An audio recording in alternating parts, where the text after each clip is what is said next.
Here, first time, these trees are just a bud and it wasn't have any flowers. Like for example, this cherry blossom over here. Ito is Master Hokage.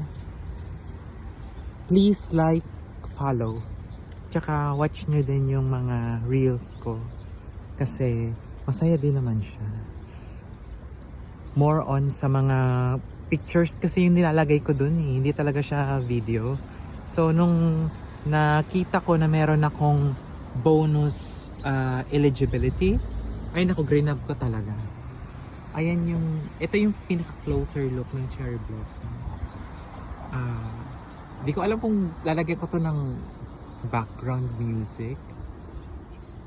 Pero ang ganda kasi niya eh. Ito yung cinematic option ng iPhone. Na more on sa cherry blossom lang talaga tayo nakatuon.